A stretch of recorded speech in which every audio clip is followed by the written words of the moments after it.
Nous sommes donc de retour dans notre rubrique Le Broker du jour avec David Derry, David analyste marché chez eToro. Et désormais, donc c'est pas un actif à la loupe, mais c'est Smart Portfolio. Et Smart Portfolio, alors il y a une étude qui a été sortie, alors je crois que c'est l'AMF qui l'a rédigée, qui l'a édité, qui dit que les investisseurs particuliers aujourd'hui sont à la vente plutôt qu'à l'achat. Ce qui est assez notable et du coup dans cet environnement eToro a lancé un portefeuille qui s'appelle le portefeuille Panic Mode. C'est quoi ça, David? Alors eToro, on propose tout type de portefeuille qu'on appelle des portefeuilles intelligents ou des smart portfolios en anglais, et aujourd'hui j'ai décidé justement de présenter la stratégie Panic Mode. Alors Panic Mode, c'est une stratégie qui va permettre à toutes les personnes pessimistes de s'exposer sur l'effondrement des marchés mondiaux. Alors le portefeuille il va consister en quoi?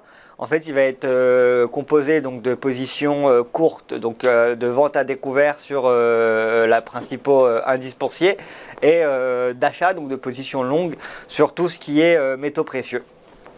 Et donc grâce à ça, aujourd'hui, ça va permettre d'avoir une stratégie qui, en temps de marché baissier, normalement, devrait surperformer les marchés.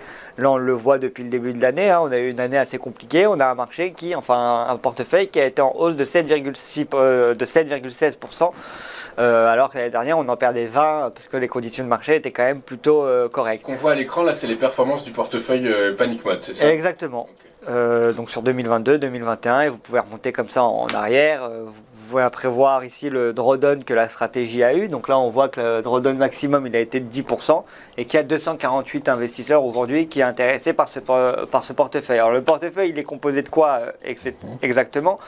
Donc il est composé de 11 produits. Donc on va vendre les indices américains via des ETF. Donc on va retrouver la vente par exemple du SPY, du QQQ qui sont des C'est gros. quoi le QQQ? C'est un indice américain qui permet aux gens de s'être exposés au Nasdaq 100 et c'est proposé par PowerShares. C'est l'un des principaux indices pour les gens qui souhaiteraient justement s'exposer au marché américain via un ETF.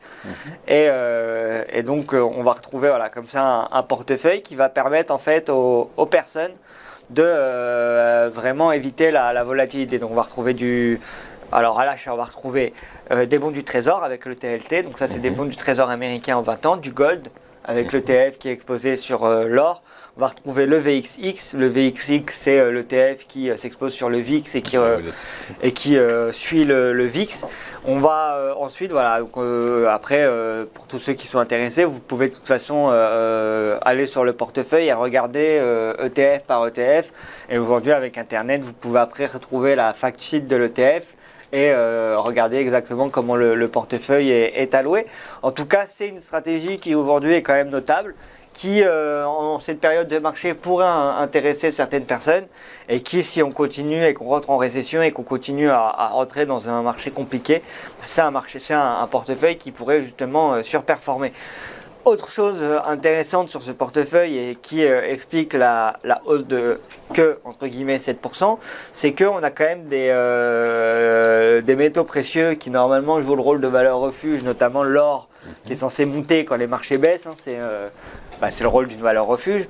Là, on voit depuis le début de l'année, ça n'a pas été le cas et que même alors que les marchés baissent, on a l'or et les métaux qui baissent. Donc ça aussi, ça crée de la complication sur les marchés et ça crée que les investisseurs ont aujourd'hui du mal à trouver de la perf. Il y a très très peu de secteurs d'activité et de choses qui ont bien performé dans cette année. Et donc là, le panic mode, ça pourrait, si on continue et qu'on rentre, parce que après la récession, on rentrerait en dépression si on continue avec une croissance négative.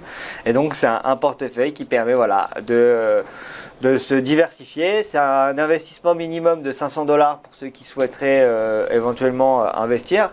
Après, ils peuvent mettre plus s'ils le souhaitent.